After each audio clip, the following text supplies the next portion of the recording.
同地佢要落到好lon嘅底內，應至啥係地要摸，因努係要做你內，不做嘅我說，你落全係咕碌下摸，vì tổ của mày mà做嘅我說夢被mà咕啥摸，bỏ lô đây mà咕東在個咕內用力落，個咕摸路說，一個做力做到落貨，頭咕有成路上高，咪有學咕嘢渣，就係點摸因努嘅我說要咕領導，頭咕前尾咕前弄路天冇強鬥。用力鼓浪用，我哋家用眼頭鐵路，用力你鐵力步，吹呀鐵力走，一股鬥，在路底我鼓有屁股碰頭，在路底了，在路底有屁股碰頭，我給你話下，在一股有摸頭，有別個搭在一碗的鼓有摸你路，鼓碰頭，你在路底了，你在路底，在路底了，在路底有屁股碰頭，我給你話下，在一股有摸頭，有別搭在一碗的鼓有摸你路，鼓碰頭，你在路底了，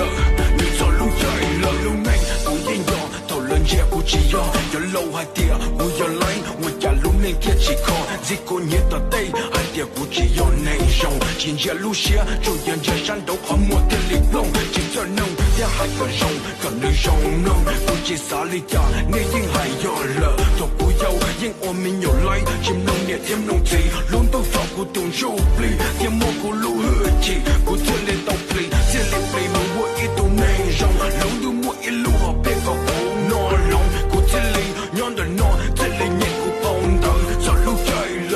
古有亦揾的古有我碰頭了，在路底了，在路底有屁股碰頭，我給你話下，在一古有摸頭，有別個搭在一碗的古有摸你路，古碰頭，你在路底了，你在路底，在路底了，在路底有屁股碰頭，我給你話下，在一古有摸頭，有別個搭在一碗的古有摸你路，古碰頭，你在路底了，你在路底了。Death has awakened, but now it's time to bury the past within the solid. It's time to wake up from it all,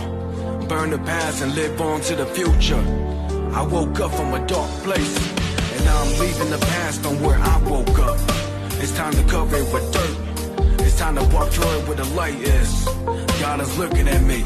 and He knows where I'm headed, my destination. One day jeg så kunne jeg gå, jeg kunne have ikke jeg lå, jeg har længden, du lå jeg kunne jeg pånge, when jeg I så kunne dog lå, jeg kan dog lå på, kunne jeg siger, det var jo, kunne til lidt så lå så, kunne jeg jo, der tog lidt så du ville jeg der kunne I så, du var der kunne jeg siger, jeg du var der kunne når du siger, det lidt jeg kunne nå when jeg siger, jeg har du ved du jo, jeg jo du nej der andre, kunne til lidt så nå, til lidt på, du nej nå, til lidt på我嘅亂到應搏嘅古窿你至所亂到見住啊古窿都應我路何必啊路古古有冇在路街古有在這路你古在路街啦在路街有屁股碰頭我嘅你話下在一古有摸頭有別個搭在一碗的古有摸你路古碰頭你在路街啦你在路街在路街啦在路街有屁股碰頭